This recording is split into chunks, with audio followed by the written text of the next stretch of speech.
Hello and welcome to What's Trending. With me this week is Peter Barnes, and we have got a lot to get into from Robert Jenrick, AI on Grok, and why is 2016 trending? So let's jump straight into it.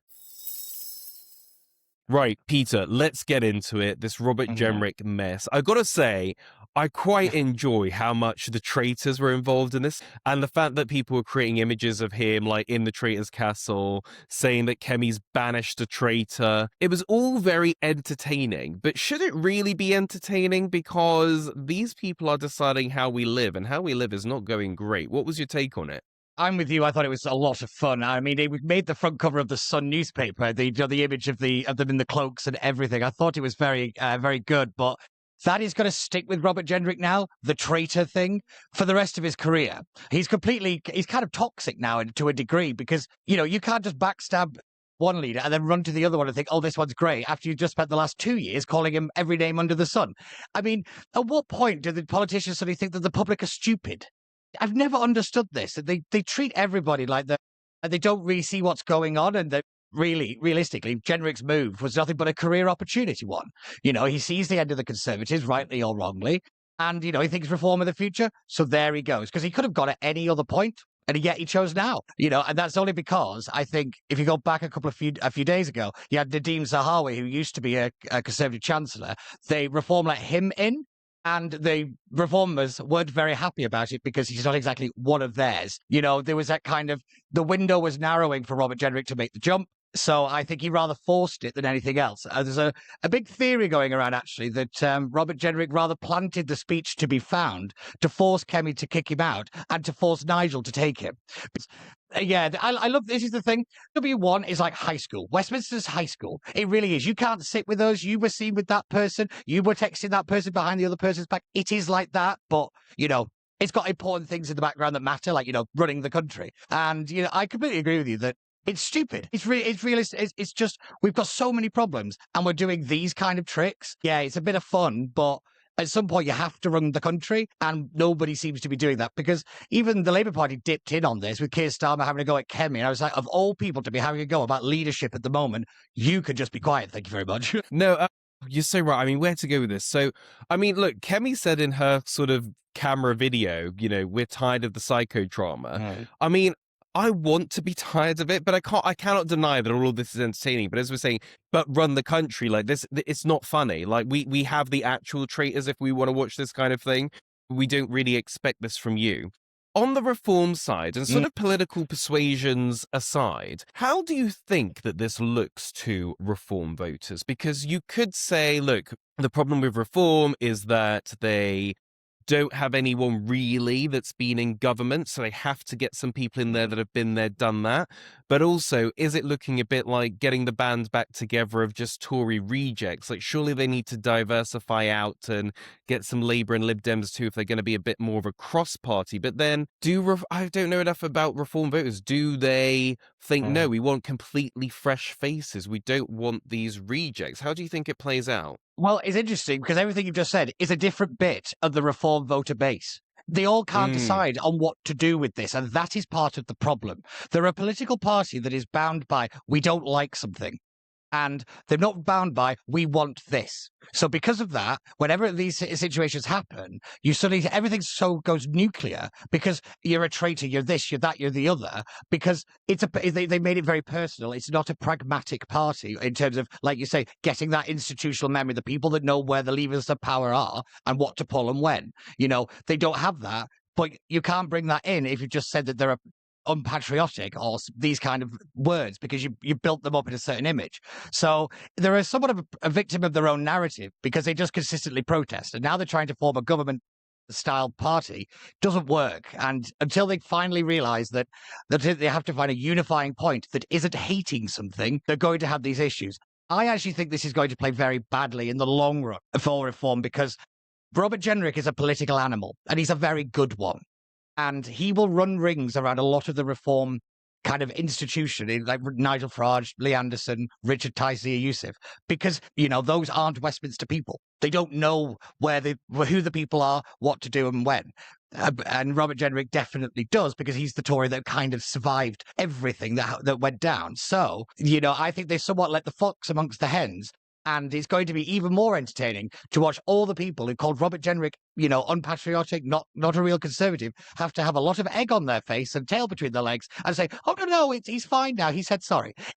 This is the point: is that bit is going to sink them in the eyes of the public, because the British public hate hypocrisy more than anything else. This is true. How do you think this all plays out from the perspective of they are getting some senior Tory rejects in there now, but these are all career politicians that will backstab to get the top jobs? And I think that from my perspective of reform, they poll really well. The momentum and the wind seems to be in their sails, but I'm like, I don't know if you're going to make it to the next general election. If you think of what happened with Rupert Lowe and those kind of things, it's like, I don't know. It seems like a bit like it's sort of built on sticks, but then you're having these heavyweights in that will cause trouble to try and get the top jobs. I don't know whether in the long run, like, the kind of context aside, can they contain these sort of characters and all sort of bow down to one leader, Nigel Farage, as the man driving the ship? I just don't see how that works without them all turning on each other before the next election. Well, I think you bring up the best example, and that's Rupert Lowe. If they can't control Rupert Lowe, a political non-entity in terms of the Westminster system, how are they going to control any of these people that have survived being at the top of the Conservative Party, one of the most ruthless political parties in terms of backstabbing? They don't even stab you in the back, they'll stab you in the front. I mean, that's how bad they are. And I'm with you. I don't see it. I don't see how they survive unless they have some kind of iron fist chief whip. And the one they've got at the minute is Lee Anderson. So, no, they don't have that at the moment. And it'll be just interesting to see how this all plays out, because I've said this for a very long time. The next general election is a very long way away, and this group of people have a tendency to implode just before they get into power. You look at UKIP, you look at the Brexit Party, you look at everything Nigel Farage touches, just as you get near the power bit, it disappears. And it's going to be interesting to watch. But as a person who's predicted this, I have to admit a little bit of I told you this was going to happen. It's been very entertaining today. And how do you think this plays out for Kemi? Like, if you were in her position, and whether it was planted or not, you come across a defection speech, however that happens, do you think she was right to say, kicking you out of the shadow cabinet, the party, and removing the whip, and then going straight on socials to sort of get ahead of it? Because the first we heard of it was from Kemi, so she got to reclaim the narrative a little bit. A lot of the fun poked at Robert Jenrick, all about being a traitor, but how does it play out for Kemi? I think Kemi did the best thing by kicking him out of the party.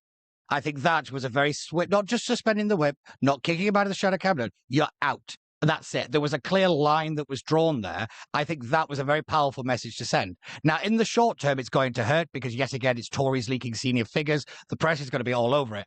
Yes, again. But I will say in the long run, they've got rid of the fox. Robert Jenrick has overstepped his brief so many times that CCHQ is actually furious with him. Most people I speak to are just like, well, no, I'm really happy he's gone, but a small part of us is rather glad, because he was always undermining everything they were doing. So it's 6 of one, half a dozen of the other.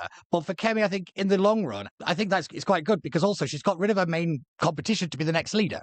So who are you replacing her with? The obvious choice was always Robert Jenrick. Not a thing anymore. So I think she's actually more secure now than she was just a few days ago. And just before we move off it, what do you think of Labour and how this works for them? Because as you say, Keir Starmer tried to get his oar in. I think the entire country now unhappy with him, abysmal. Even like Labour voters I know just have no good words to say about him and how it's all going. So how do you think it plays out for him? But how do you think it plays out in the long run if we do go into the next election with a powerful reform, but also some Tory heartlands? Do we see a coalition on the left? Do we see a coalition on the right? How does this all play out for Labour? Right. So it's quite interesting, really, because I think people have to remember the Rainbow Coalition. In other words, I think what will happen is a lot of people who think they would vote for, say, the Green Party or the Lib Dems will end up voting for the Labour Party to keep out reform. That kind of unifying, we don't like Nigel vote is very big. It's very powerful. If you look at the statistics, I think it was 51% of Lib Dem voters were willing to vote for a Labour candidate to keep out reform. I think it was like 37% of Green voters were willing to do the same. That is they're big numbers. And these are also groups that are very good at protest voting organization. They know what they're doing. I think that, Labour still in this game. They're still in it purely because they don't like Nigel. And yeah, so it's going to be very interesting how it all plays out. I don't see Starmer going in May. I really don't. Even if everyone keeps saying, oh, he's done after the elections. Well, we said that after the last lot. He's still here. At some point we have to realize the old rules don't apply anymore. We will just, it's one of those, we don't really know, because we're writing the rule book as we're going along with all this stuff now, because we're just so far down the rabbit hole. I've come out the other side. It's rather ridiculous, but it's like you said, a small part of it is quite good fun. It is. Just finger in the air then. I mean, I haven't seen any latest polls. I don't think they could have come out this quickly. Certainly not reacting to what happened with Robert Jenrick. What do you think? Do you think a bounce for reform or a drop for reform, Conservatives, Labour? How do you think this all would impact the polls? I'm going to say, I actually haven't seen any polling either. And I will say, I think the Tory vote will go down 1 or 2. And the reform will maybe go up 1 or 2. I don't see a big rocketing move either way, because everybody's kind of like, we'll wait and see how this is going to play out. Because I think people understand that we got to let Jenrick maybe get his feet under the desk at reform. And Kemi actually came out of this pretty strong, I have to admit. Everyone was like, oh, it was punishing, it was this, it was that. Not if you look at today's headlines, where everything mentions she sacked him first. That's the interesting bit. Every major newspaper in this country has this traitor or he was sacked vibe, even the ones that are more sympathetic to the right. I mean, if you look at the front cover of the Daily Mail, it's a plague on both of your houses. They're sick of all of this. So if the Mail isn't even on your side and you're on the Tory right, things aren't comfortable. But I do think 1 or 2, either way, I don't see a big meteoric move, if I'm honest. Right, let's move on to the next story. Right, so the next story is a bit of a sensitive one. So this is Grok AI that has been accused of basically creating pictures where they undress people. So you could upload a picture of someone and undress them. Now, it seems like a bit of a straightforward thing to me of like, well, you can't do that. But I guess my wondering about this is, what role does government and legislation play in all of this? Because I think that we've definitely seen with the EU and definitely seen with the government in this country is sort of, they don't really know how to deal with tech. They're kind of thinking, well, we'll just ban it. We'll just ban it, which people say, well, free speech and, freedom to do these. You can't just ban everything that has an issue. And we certainly don't do that with, non-tech things. We don't just ban things. But with this, it's interesting, and I'm interested for opinions on it, of like, well, where is the line? Because I think we can all agree, no one should be making naked pictures of people, right? However, I remember, sort of like school days, and there would be, sort of online things where they would take a naked body of a woman and they would slap a celebrity's face on it, a really bad Photoshop job.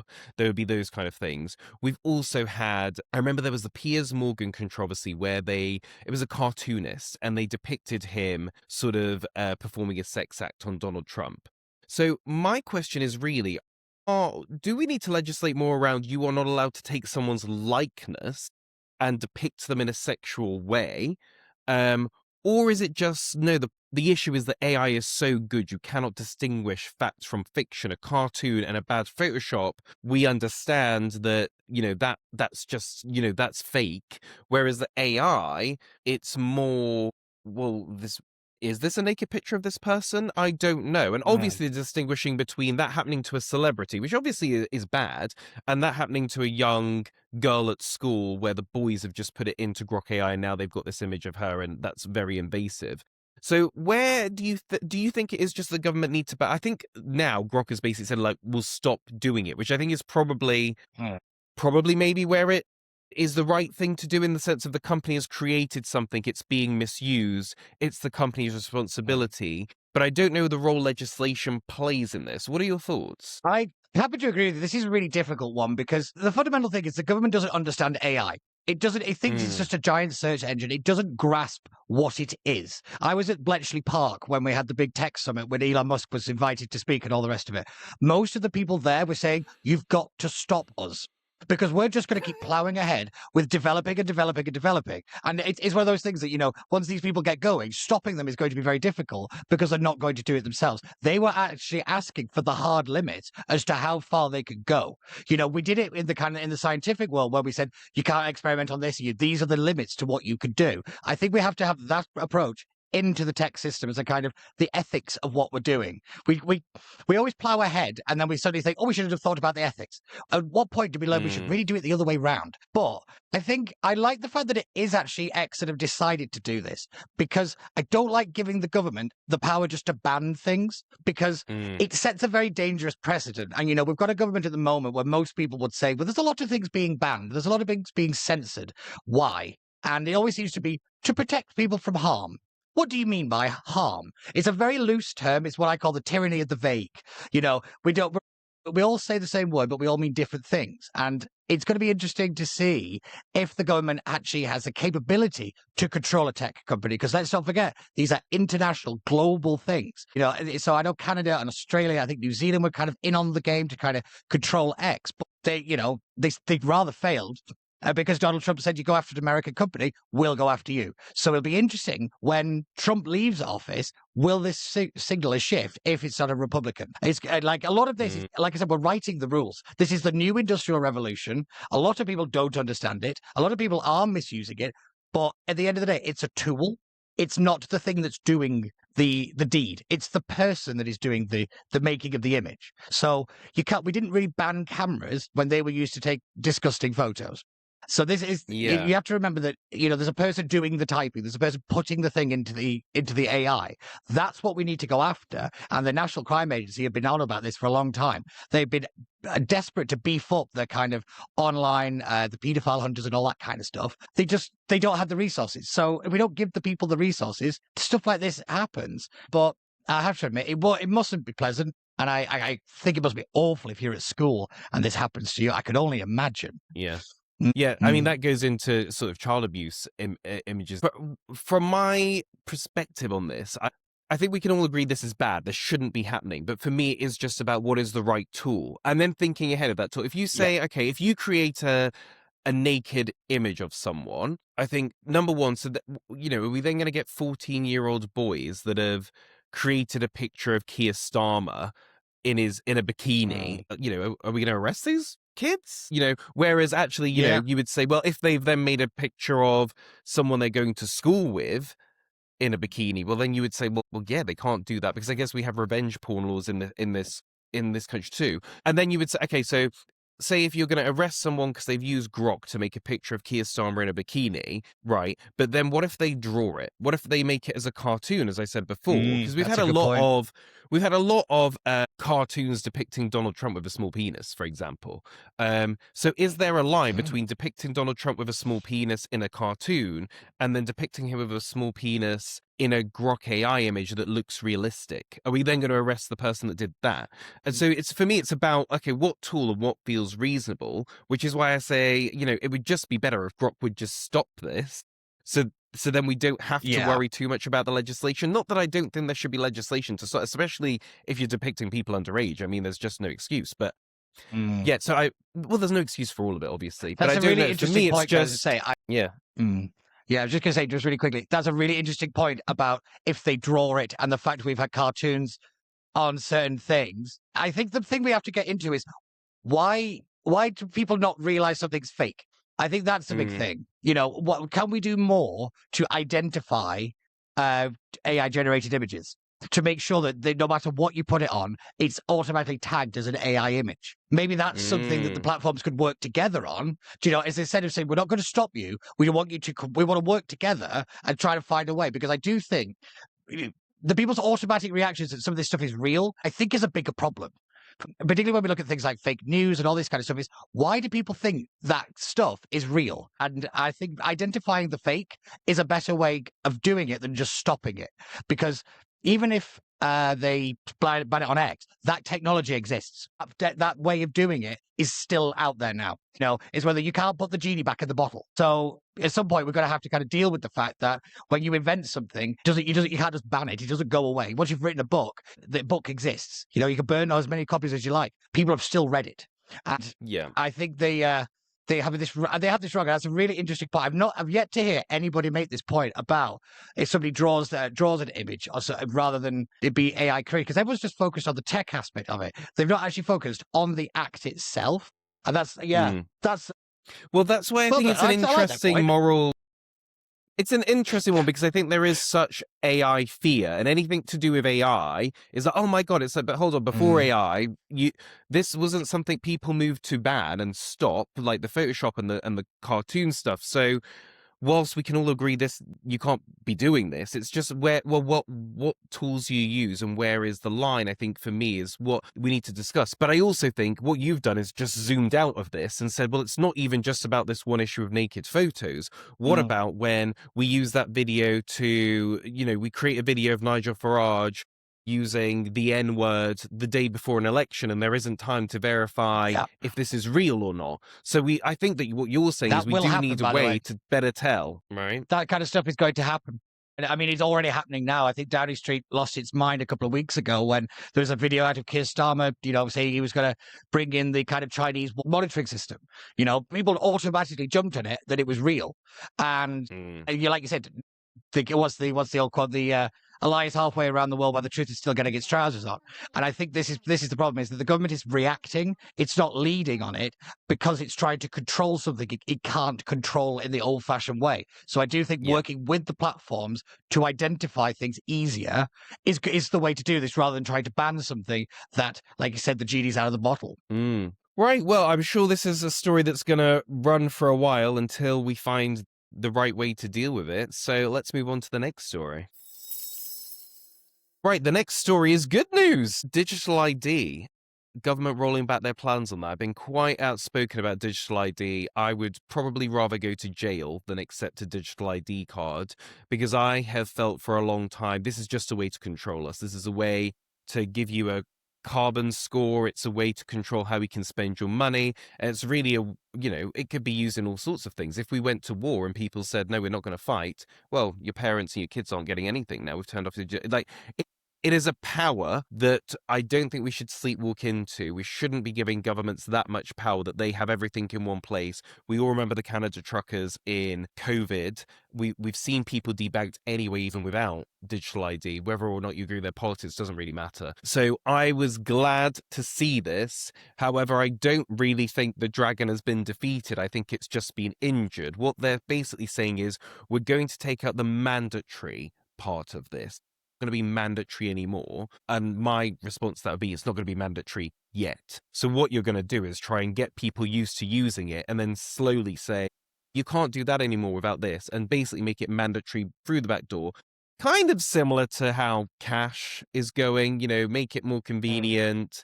Tap, tap, tap. When was the last time I realistically carried cash? So then when they say, oh, there's no more cash, we're just going to go cards, you kind of think, oh, well, it's kind of the way we've been doing it. And then you realize actually the benefit of cash. What's been your take on the digital ID story? I'm with you. I think it's one of the most terrifying existential threats the nation faces. I genuinely do, because it was always, everyone always says, oh, it's mission creep. No, it wasn't. It was the mission. Everything you've just listed is exactly what they want to do. And I think it was Lisa Nandy, the culture secretary, let the cat out of the bag the day before it was announced, when she said, oh yeah, it'll end up being in the NHS. It'll end up being your access to education and that kind of stuff. Despite the fact the next day, Keir Starmer went, oh, it's just for employment. I mean, she said the quiet part out loud the day before it was announced. So, at some point you had to realize that this is what they wanted to do. My big thing, and I think you make a good point here, is actually, if you read A Brave New World, the novel, the point of it is that tyranny will be sold to you as a luxury. In other words, it's going to make your life easier. If everything's in one place, you don't have to root and search for everything and all the rest of that stuff. Your freedom is taken away from you and you're told to be thank you. That is a very kind of dystopian and disturbing thing. I think you're right. This hasn't gone away, because this wasn't the first time it's even been an idea. I mean, back in 2004, 5, the Labour Party tried to do it then. I think you're right that the dragon's just been injured, but that idea was still in the government's mind. That's what concerns me more, is that the people who thought this was a good idea are still in control. And until we get that until we get rid of those people, then I'll sleep better at night, because I don't like the idea that people could just follow you wherever you go. They could track you. They could control you. Debanking is actually higher now than it was when Nigel Farage got debanked. I think there's some statistics out the other day that, the number of people that are having bank accounts closed or being turned away because of political issues or the political stances on things, it's very concerning. And I don't really like the idea of the centralization of it, because let's be real, how many leaks, data leak breaches, and civil servants leaving all this stuff on a train? Let's be real, the government can't, it loses its password more times than anybody else, I know. So the idea that it could just look after all this information is just preposterous. It was welcome that it's kind of been mandatory down, but I do think you're right. It is a yet moment, not a kind of we're finished, right? We're not going to do this anymore. Well, I personally feel that it's more dangerous now. Because now, because I feel what was quite interesting when they announced this was that left and right united. You had Nigel Farage and Jeremy Corbyn both saying no. You had a lot of people left and right. It almost was something that was a universally disliked policy. You have the people that don't really care. You have the people that don't really know who the Prime Minister is. But I feel like most of the politically engaged people, regardless of their stripes, regardless of their party, were like, absolutely not. Strangely not Kemi, whatever. Now that they've done this, I wonder if the fight's going to... Because when this was announced, I was ready. I was like ordering super glue, ready to like super glue myself naked to the gates of Downing Street, ready to just, protest endlessly, ready to, turn up outside Keir Starmer's house at 2 a.m. with a megaphone booing him. Like, I was like, I'm ready to go, and I don't care if I end up in jail. Yeah. There didn't seem to be that much in the country for it. I think because everyone just assumed they'd U-turn on it and it would never actually come to pass. I think maybe that stuff would have happened as it approached the House of Lords for final sort of ticks. However, now it's sort of, well, if there wasn't a fight before, there's definitely going to be a massive fight now because it's not mandatory. And I think it goes the way of using your phone rather than cash. So then it sort of is coming in by the back door, which I think is almost more dangerous. However, I do think by the time, I just can't see this Labour government being competent enough to get this done before they're kicked out of office at the next election. What's your kind of take on how dangerous it is? That's interesting because I think you're right, because what they'll do is they'll do like bars and restaurants do, say like, oh, we don't accept it unless you've got this ID for like getting into nightclubs. So I think what they'll do is they'll target younger people. Younger people aren't as scared of a papers, please society because they've never experienced one. And there's a lot of people in the country who are old enough to remember what it was like in the Soviet Union, what it was like in Eastern Europe, where you had to have papers and ID on you all the time. Mine and your generation don't know that. We've never really experienced that in the UK. So we're not as terrified of that concept as older generations are. So I think now it's voluntary. They'll say, but if young people sign up for it, you might get this. And they'll say nightclubs will get on board with it. And they'll say, oh, you can use your digital ID to get in. You'll always have it on your phone. And that's how they'll creep it in. So it's not the generation now, like the majority of people. It's the younger generation, the kind of 16, 17, 18-year-olds that will kind of lap this up because they don't see the fear in it. And then it will become, it won't even need to be mandatory. You'll all need it anyway. It's one of those rather disturbing things because the trial group for this was veterans. They used a group of veterans to access medical services and to kind of move between the military and the civilian world. I thought that was it was quite disturbing. But what it was to prove older people could use the system as well. It was very interesting to see how this was tested because the government might be incompetent. The civil service isn't. And if, once they have an idea and they love structures and they love a database, it's not going away. It's not necessarily just a Labour Party idea because you're right. The idea of Jeremy Corbyn and Nigel Farage agreeing on something, you pay attention. And I think that was a really important part, but it's not gone away. And I think you're right. You're probably perfectly bang on. This is more terrifying now because it's all about suggesting it. And we're very open to suggestion if you look to what happened over COVID. Well, I mean, I can't even believe more people aren't frightened of this after COVID. Like, we literally saw what they tried to do and what they did do in many instances, especially and around the world as well. So we'll see how this plays out. I'm not relaxed about it. If they thought taking the mandatory part out of it would calm people like me down, I'm absolutely not. But I think the wider thing for me is it just brings me on to how I've always felt that we need some sort of, while I'm against digital ID, I'm not against digital democracy. And I think that, as we've talked about with the psychodrama, with the politicians that are acting like children and worrying things like this, I think the general feeling of a lot of people in this country is we don't have enough of a democracy and a say.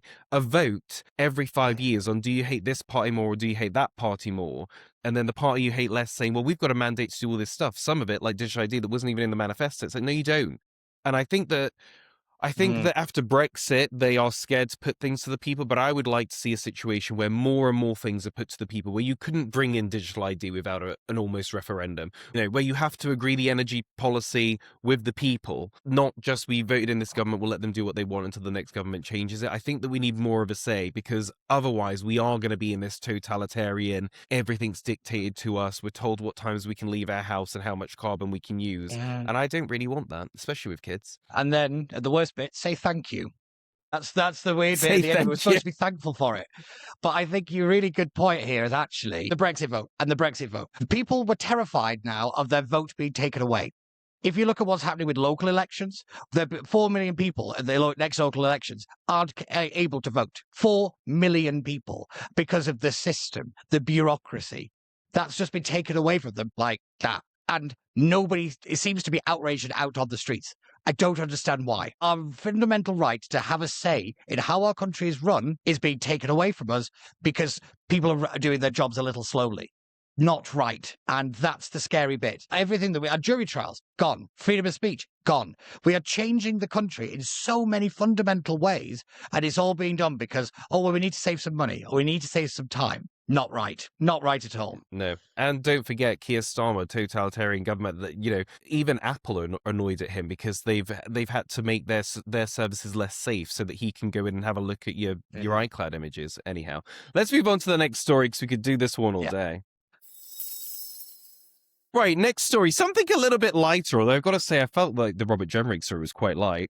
2016 is trending, and I've seen this a lot. So I've seen this the last few weeks. So I think it's something that started with Gen Z or something. They were talking about 2016, but now even on my own feeds now, everyone's posting pictures of 2016. It's become this trend of, 2016, the golden days. I mean, 2016 was a good year for me. I got a lot of stuff done. I met my partner in 2016. I started doing a lot more of this public media work in 2016. So it's weird to think that's been 10 years. I always kind of thought that 2016 was looked on by a lot of people quite negatively because it was obviously the year for Brexit and the year for Trump. But I mean, I guess it depends where you fell on both those things. But I was just a bit shocked that 2016 out of everything was the golden year for people. What do you think? Was 2016 the time to be alive? Yeah. I was going to say, when you said this, I was like, what on earth?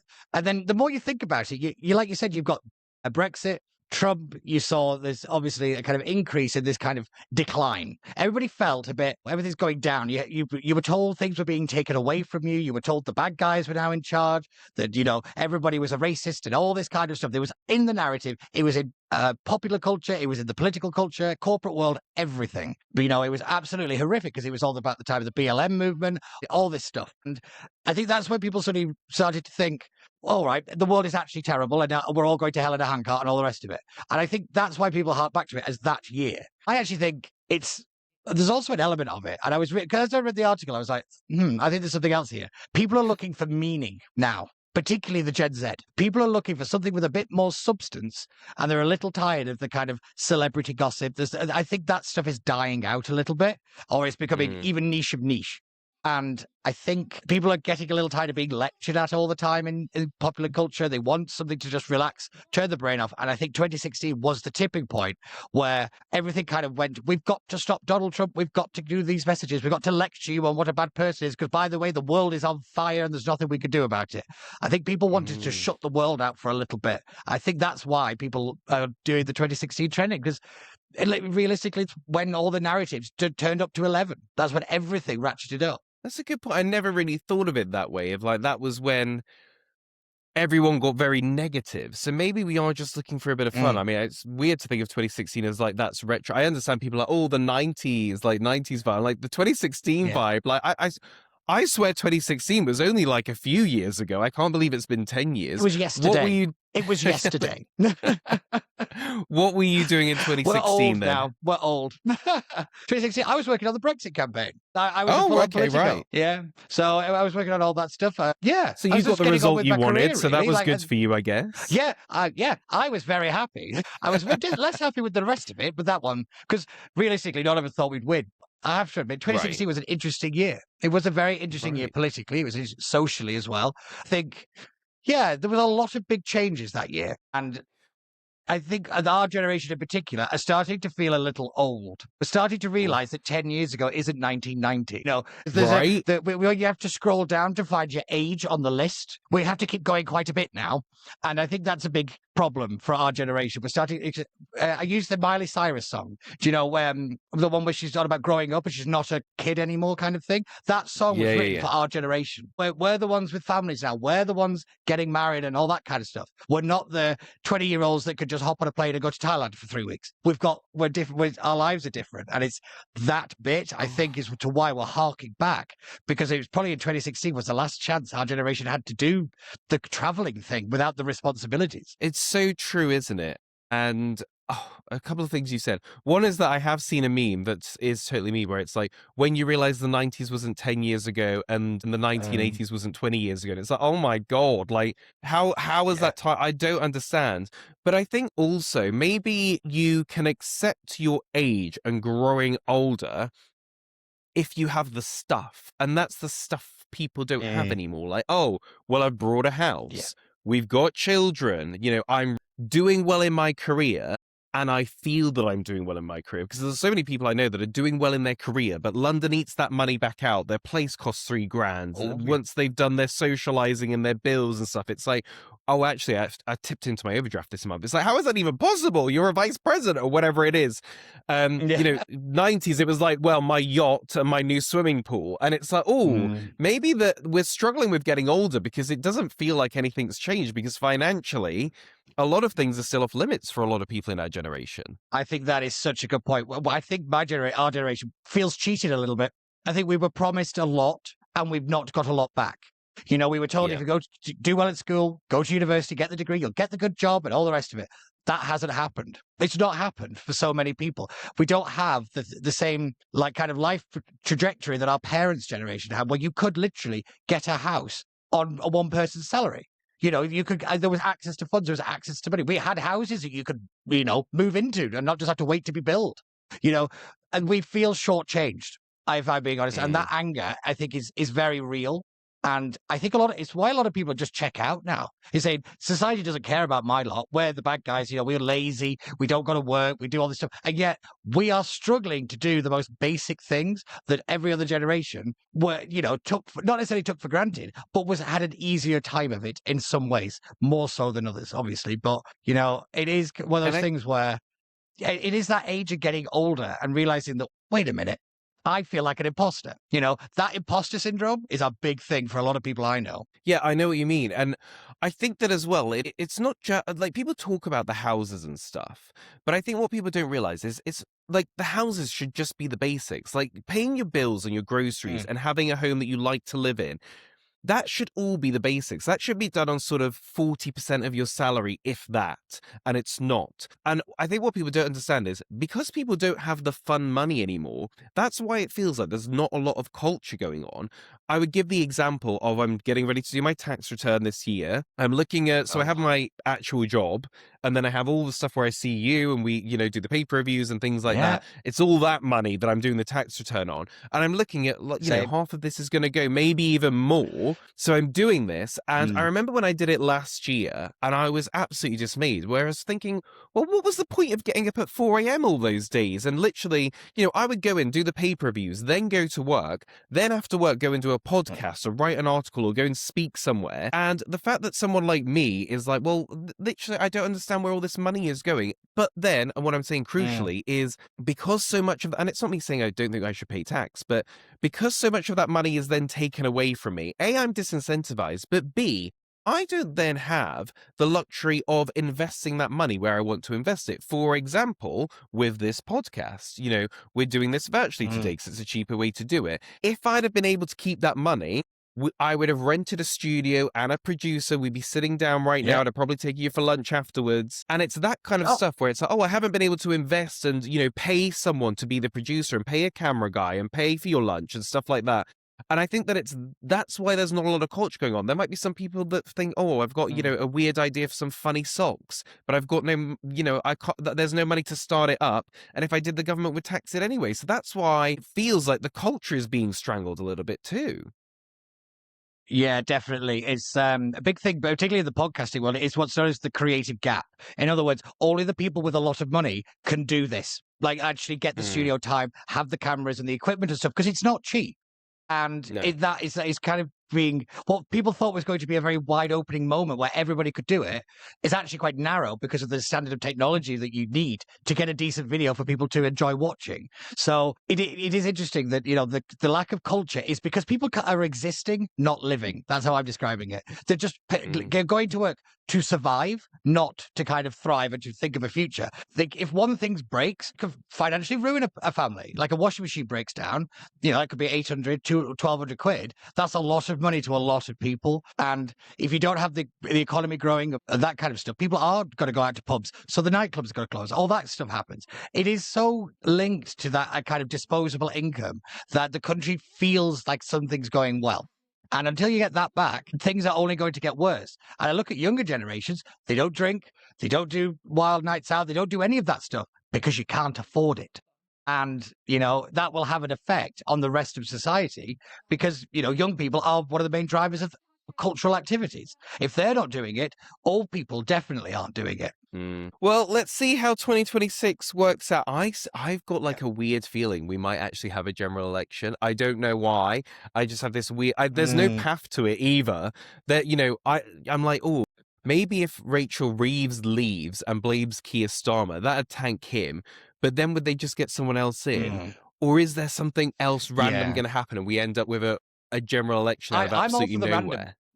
Yeah, all for the random. So I feel like it could be a dramatic like year. I said, the rule book is gone. Yes, I do. I completely agree. Because, who'd have thought we've been talking about, Nigel Farage potentially being the Prime Minister? In what world did anybody think, say, 2 years ago, that was a realistic thing? I mean, with, I'm just embracing the chaos. I'm not trying to panicking about it. I'm embracing it. Because everybody else seems to have a very nice time.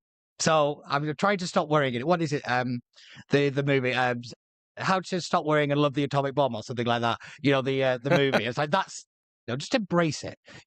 Everybody else seems to be having a going to war. Nice time. That's another option. War. Odd. Oh, anyway. God, why would you put that in my brain now? Right, let's move on to the next story. Right, final story that we're going to cover today is Meghan Markle. Everyone loves to talk about Meghan Markle. She is apparently coming back to the UK for a visit after, I think it's been 4 years she's been away. So this is huge because there are newspapers now that just run constant headlines on Meghan.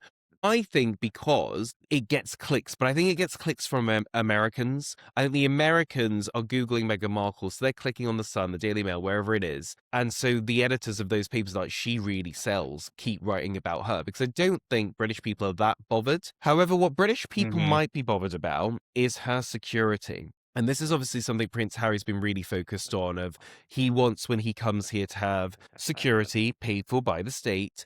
And now if Meghan is to come here, she wants to know that she will be protected. I have an opinion on this, but I want to get yours first. What do you think? Should the British taxpayer be paying to keep Meghan Markle safe? Yes. Fundamentally, of course they should. I think it is ridiculous to argue that just because they're not a working royal, that they don't have a security threat. Now, what you have to do is to ask, well, what is the security risk? And then you kind of go from there. But the idea that they should have none, or that the taxpayers shouldn't, is rather ridiculous because they could still get kidnapped. They're still royals, We're not just going to leave them to some terror group, are we? Just because they're not in the royal family anymore. It's just a stupid argument when we really should be talking about, the abuse of the royal name and the symbolism of it by Meghan Markle and Harry. That's what we should be dealing with, not this kind of, we're not going to give them any security. I mean, of course they get threats. Of course they're under a threat. Of course they are. Everybody knows this. Deep down, everybody knows it to be true. Yet people just want to hate on them. And I think that's what they've become. They've become the sponge of everybody's kind of, oh, really? Everything that this woman does is irritating to literally everybody. And I think they've not quite realized that they're being hate watched, not hate loved, and that's quite embarrassing for them at some degree. But yeah, I do. Of course, the taxpayers got to pay, but yeah, I would take Harry more seriously if he didn't wander off from his own security or wander off into Ukraine when then say, I'm at risk. If you take. Look, I totally agree with you. I thought it was an interesting thing that was even being sort of debated and talked about, oh, well, we don't want to pay for her security. It's like, well, look, they are part of the royal family. They're public figures. Whether you like it or not, we have a royal family. We have to pay for that. And that also includes the ones that have straddled off. That it's still on us that we have a royal family and that they're known. It's not, it's not really something to even debate about. And I think there is probably also another element. It's like, she's not taking the piss, is she? She's not here every I feel like we can cover one trip every 4 years. Come on. Yeah, it's been 4 years. I know times are tough. But... I know. Yeah. Also, if we just give them what they want, they might go away again. And you know what? If Meghan Markle actually put her mind to it, she could actually be a great philanthropist. She's managed to milk millions out of some of the biggest digital media companies in the world and produced nothing for them of actual value, realistically. She could have been a great charity campaigner. They were on set, like Harry, Meghan, Will, and Kate, to be the Fab Four. They were going to be the new powerhouse of the royal family. Everybody loved them. And then for some reason, Harry got it into his head that he was somehow more entitled. And then he had Meghan dressing like his mother, which I thought was a little weird, and all that kind of stuff. And then the next thing up to the left. But they wanted the 1 foot in, 1 foot out. And I think the late Queen was very right. You're either in the family or you're out of it. And I think that was something he couldn't quite grasp because he's never been told no. And I think this is where it stems from. He's a very entitled individual. And I think this is why the public are having this backlash to him, is saying, we can't keep asking and asking and asking and, disappear off and not do anything for the British people. I think it's not an unreasonable argument to say that Harry needs to do more to then justify us paying for it. I think there is something to that. But to say that they shouldn't get any security is preposterous. It's just a nonsense argument. Well, we'll see how this plays out and if we'll be seeing Meghan Markle in the sun. I think it's really sad that we didn't get the Fab Four. I thought that that really could have invigorated the royals. I really saw those four as, you know what, they've got it. Like, this is the new era, and you can almost see, we had the Queen then, obviously, but like what the future would look like and how it would be young. And I thought they could have really done some good. Yeah, and I try not to take too many sides. They've obviously done things that I don't agree with. What was going on? What was the pressure on them? I'm sure no one's got clean hands in the whole situation.